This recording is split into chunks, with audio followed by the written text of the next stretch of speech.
안녕하세요. 제이셴 건강플러스 이소연입니다. 피곤해서 눈이 뻑뻑하다, 집중했더니 눈이 침침하다, 이런 말 한 번쯤은 해보셨을 겁니다. 더구나 가을철에는 건조한 날씨 때문에라도 눈의 건조함을 느끼기가 쉬운데요. 여기에 이제는 가을철 미세먼지까지 더해지면서 안구 건조증이 생기기가 쉬운 시기라고 합니다. 그래서 오늘 제이셴 건강플러스에서 우리의 눈 건강을 위협하는 이 안구 건조증에 대해서 알아보도록 하겠습니다. 이 시간 좋은 의사들 안과병원의 김재민 원장님과 함께합니다.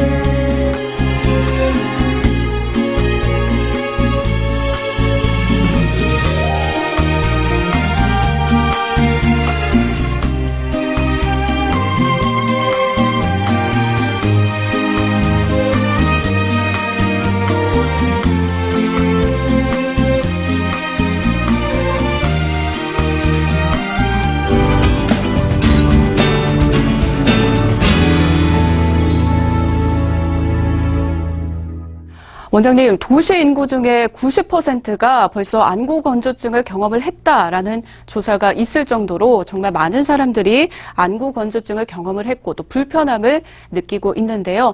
특히 지금 이 시기 건조한 가을 날씨에 안구 건조증이 급증을 한다면서요. 건강보험공단 2018년 자료에 따르면 안구 건조증으로 안과 진료를 받은 분이 257만 명으로 5년 전에 비해 한 15% 정도 증가하였습니다. 전 인구의 한 5% 정도가 안구 건조증으로 안과를 내원하신 건데요. 건조증 증상이 심하지 않아 병원을 내원하지 않는 분들까지 생각하면 훨씬 더 많은 유병률을 가지고 있을 것으로 생각됩니다. 특히 안구 건조증의 발생은 주변 환경에 많은 영향을 받게 되는데요. 날씨가 춥고 건조해지고 미세먼지 등의 대기 오염이 심해지는 가을, 겨울철에 증상과 유병률이 악화됩니다.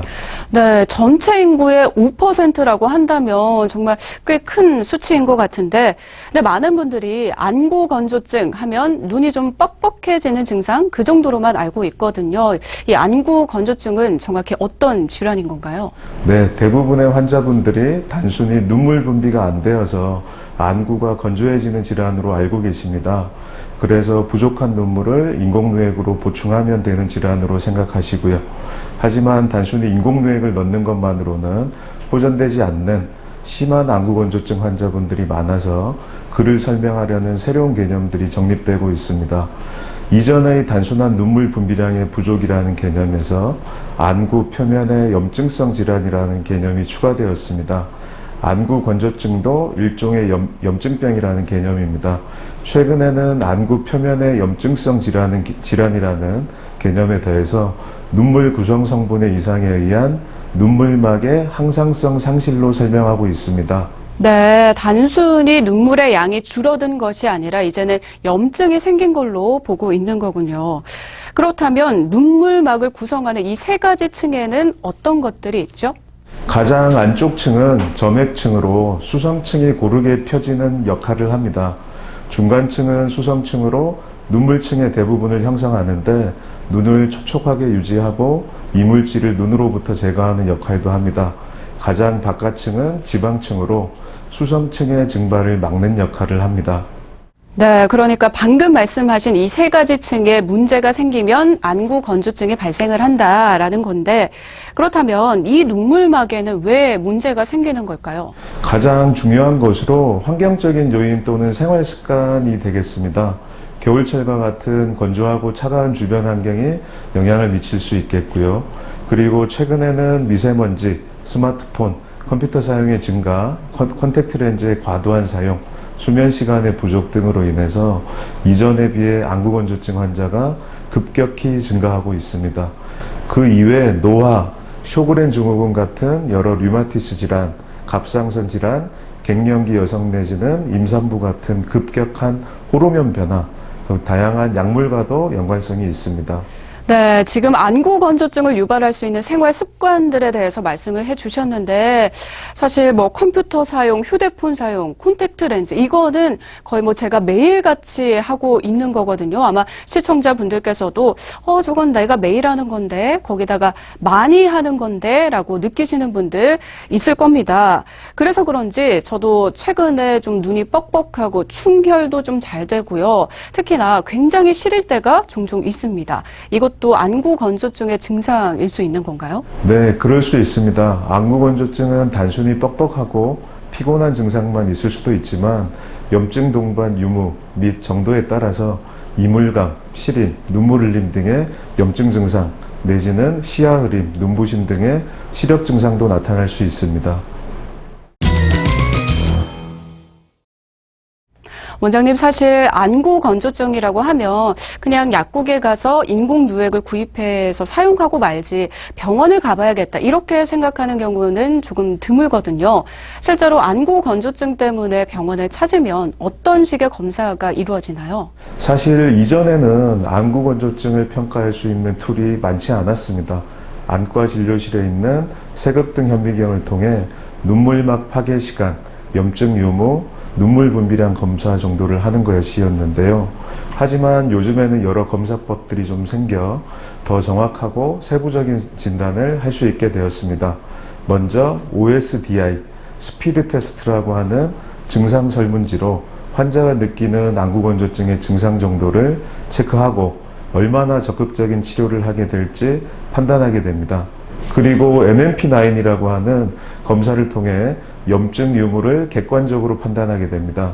앞서 눈물막은 점액층, 수성층, 지질층으로 구성되어 있다고 말씀드렸는데요. 나머지 정밀 검사들은 이 세 가지 층을 각각 분석하는 것입니다. 플루오로신 각막 생체 염색 패턴 분석을 통해 점액층의 이상 유무를 판단하게 됩니다. 눈물층 CT 검사, 쉬르머 검사를 통해서는 수성층에 대한 평가를 하게 됩니다. 그리고 지질층 두께 검사, 마이범생 구조 검사, 마이범생 배출 형태 검사로 지질층에 대한 평가를 하게 됩니다. 이런 검사를 통해 이상 눈물층을 확인하고 그에 따라 맞춤 치료를 하게 됩니다. 네. 생각보다 층별로 굉장히 꼼꼼하고 세심한 검사가 들어가게 되네요. 네, 방금 증상에 따라서 맞춤식 치료가 들어가게 된다고 하셨습니다. 그렇다면 치료 방법에는 어떤 것들이 있나요? 안구 건조증에 대한 개념이 정립되면서 이전의 다양한 인공누액과 염증 치료에서 더 나아가 여러 다양한 치료 옵션들이 생겼습니다. 눈물층의 구성성분 이상에 따라서 점액층의 부족을 보이는 경우 점액 분비를 촉진하는 약물 내지는 자가혈청을 사용하게 됩니다. 수성층의 부족이 있는 경우 인공누액을 사용하고 심한 경우 누전 폐쇄술을 시행하게 됩니다. 지질층에 이상이 있는 경우 온찜질, 눈꺼풀 청결제, 상품화되어 있는 온열 마사지 기기, 리피플로우라고 불리는 폐쇄 마이봄선 가열치료법, IPL 레이저 치료 등이 있습니다. 최근에는 안구 건조증의 원인으로 지질층 이상에 대한 연구가 많이 되고 있는데요. 그에 따른 치료법으로 폐쇄 마이봄선 가열치료법, IPL 레이저 치료 등이 새로운 치료로 곽강을 받고 있습니다. 네, 정말 다양한 치료법들이 있는데요. 그 중에서도 최근에 나왔다는 그 치료법이 가장 궁금합니다. 각광을 받고 있다고 하는데 어떤 치료법인 건지 자세히 설명해 주시죠. 앞서 말씀드린 대로 세 가지 눈물층 중 기름층에 대한 치료를 하게 됩니다. 기름층을 생성하는 마이봄샘이라고 하는 곳이 있는데요. 이곳에 문제가 생길 경우 수성층의 증발을 막지 못하여 증발성 안구 건조증을 유발하게 됩니다. 최신 치료법 중에는 리피플로우라고 불리는 폐쇄 마이봄샘 가열 치료법이 있습니다. 막혀있는 마이봄샘 속 지질을 높은 온도를 가해 주어서 녹여내고 진동 마사지를 통해 배출하여서 마이봄샘으로부터 기름 배출을 용이하게 해주는 것입니다. 쉽게 말씀드리면 막혀있는 기름샘 배관을 뚫어주어 잘 흐를 수 있게 해주는 것입니다. 흔히 이제 피부과 영역에서 많이 쓰는 IPL 레이저 역시 마이봄샘 속 지질을 녹여주고 눈꺼풀태의 비정상적인 혈관을 줄여주어 지질층 치료에 도움이 됩니다. 지질층 이상을 보이는 환자에서 리피플로우와 IPL 레이저 병합 치료 시 OSDI라고 하는 안구 건조증의 증상 및 심각도의 정도를 나타내는 수치가 중등도 안구 건조증에서 정상 범위로 호전되었고 그 효과는 9개월 이상 지속되었다는 보고가 있습니다. 하지만 리피플로우나 IPL 등의 치료가 모든 분들에서 효과가 있는 것은 아닙니다. 마이봄샘 기능이 정상인 경우나 마이봄샘이 이미 모두 소실된 경우, 이러한 치료를 하여도 도움이 안 되는 경우들이 있습니다. 정밀 검사를 통해 이런 새로운 치료법에 적응증이 되는지 확인한 후에 치료를 받는 것이 좋겠습니다. 네, 전문의와의 충분한 상담을 가지신 뒤에 나에게 꼭 맞는 치료법을 선택을 하셔야겠습니다.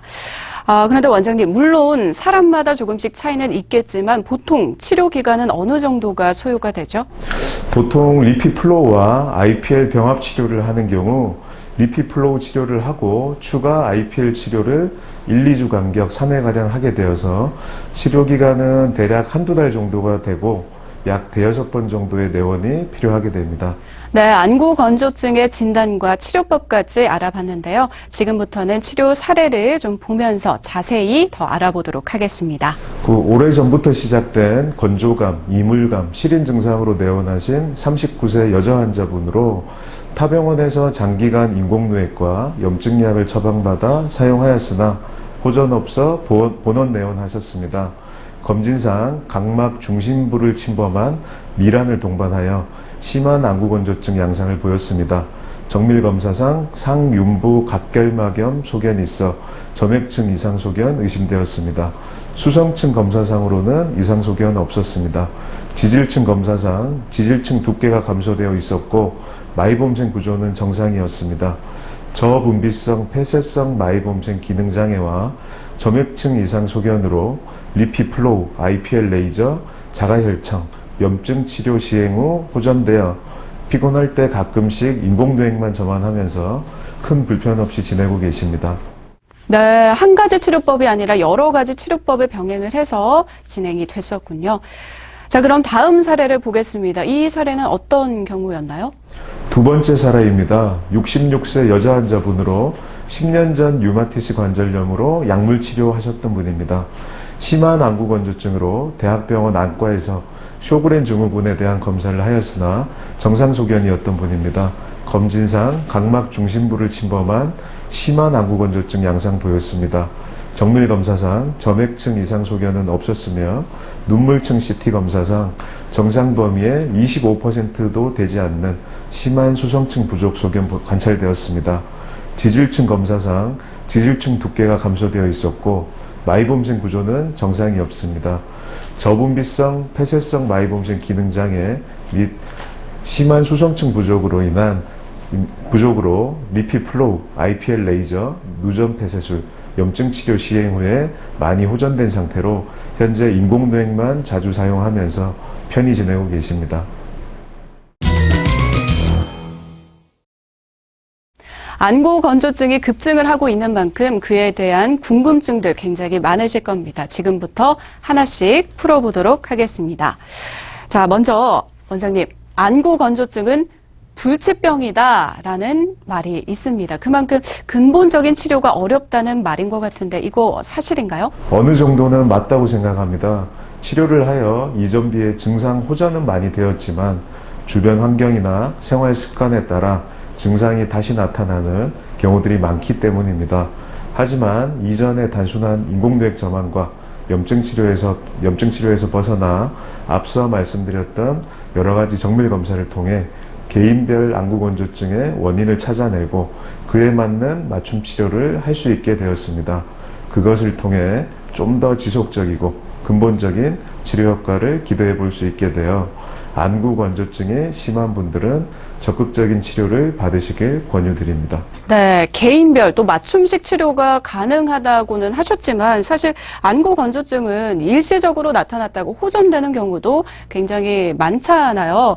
그래서 이렇게 안구 건조증이 왔다고 해도 굳이 개인별 치료를 받아야 되나 병원을 가봐야 되나 이렇게 생각하시는 분들이 있거든요. 여기에 대해서는 어떻게 생각하시나요? 증상이 심하지 않고 염증을 동반하지 않는 경한 안구 건조증의 경우 필요에 따라 인공누액 점안 정도로 두고 볼 수 있습니다.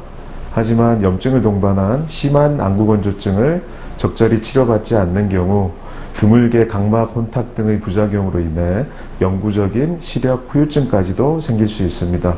또 폐쇄성 마이봄샘 기능장애는 관리를 하지 않는 경우 마이봄샘의 소실이 점점 진행되어 시간이 갈수록 안구건조증의 악화가 될 수 있습니다. 네, 이 안구건조증이 악화가 되면 그게 문제가 되는 거니까 꼭 초기에 치료를 받는 것이 좋을 것 같습니다.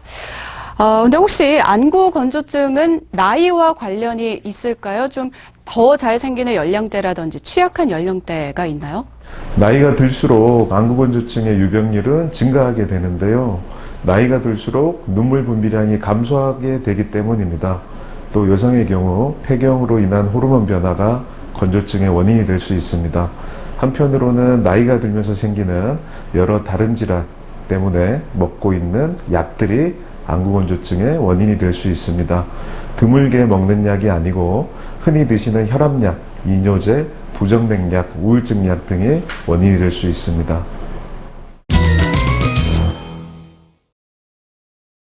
어떤 질환이든 예방과 관리가 중요할 것 같습니다. 그렇다면 안구건조증을 예방하기 위한 방법들은 어떤 게 있는지 원장님께서 소개 좀 해주시죠.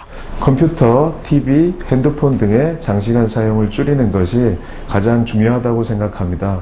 본래 눈은 증발한 눈물을 보충하기 위해 3에서 5초마다 한 번씩 깜빡거리게 되는데요. 하지만 스마트폰 등 이제 디지털 기기에 집중하게 되면 눈 깜빡임 횟수가 50% 이상 줄어들어 안구건조증의 악화를 유발합니다. 다음으로는 외부 활동 시 보안경을 착용하는 것이 좋습니다.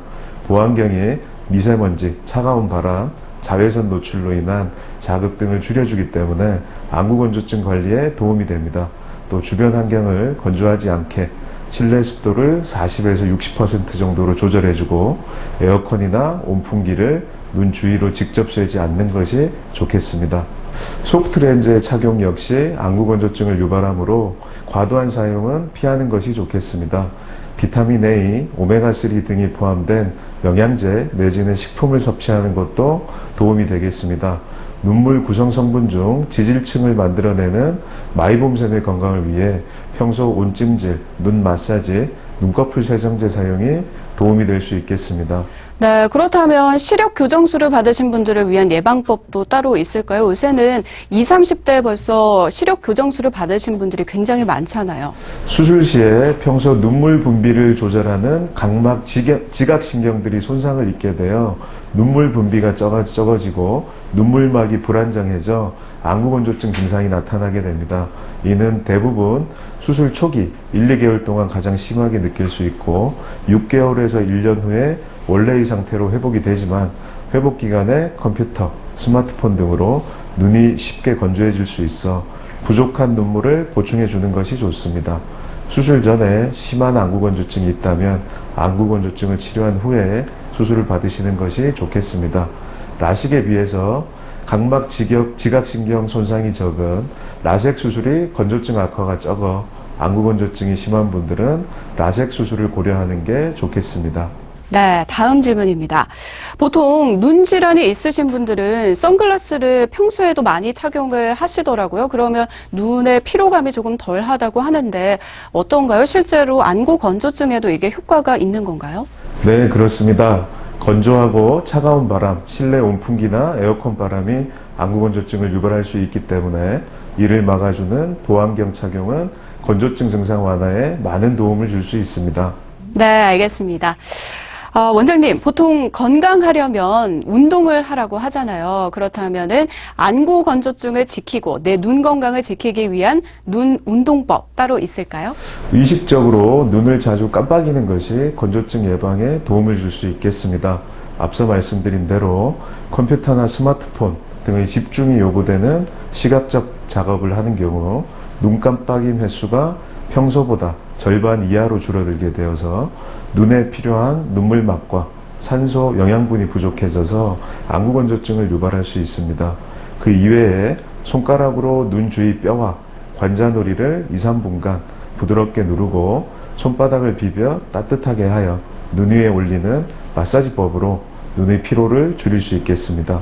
또 휴식 중 눈을 스트레칭하는 것처럼 상하좌우로 번갈아 주시하는 방식으로 눈을 움직여 긴장을 푸는데 도움을 줄 수 있겠습니다. 네, 원장님, 오늘 안구 건조증에 대해서 정말 많은 것들 알려주셨습니다. 끝으로 시청자분들께 당부 한 말씀 부탁드릴게요. 이전의 환자 증상에 의존하는 주먹구구식의 안구 건조증 진단과 단순한 인공누액 점화 정도의 치료에서 벗어나 최근 정밀한 검사와 여러 가지 새로운 치료가 생기게 되었습니다. 안구 건조증 정밀 검사를 통해 세부 진단을 하고 그에 따라 개인별 맞춤 치료를 한다면 좀 더 지속적이고 좋은 효과를 볼 수 있을 것 같습니다. 네, 원장님 오늘 도움 말씀 고맙습니다. 네, 감사합니다. 오늘은 좋은의사대 안과병원의 김재민 원장님과 안구 건조증에 대해서 알아봤는데요. 눈이 피곤하고 뻑뻑할 때 좀 쉬면 낫겠지라는 생각으로 그냥 지나치는 경우가 많죠. 옛말에 이런 말이 있습니다. 몸이 1000량이면 눈이 900량이다. 그만큼 건강한 눈을 지키는 것이 사실 일생에 있어서 가장 중요한 투자일 수 있다라는 말입니다. 평소 눈 건강을 위해서 조금은 예민하게 반응하고 또 관리할 필요가 있을 것 같습니다. JCN 건강 플러스 여기서 마치겠습니다. 시청해주신 여러분 고맙습니다.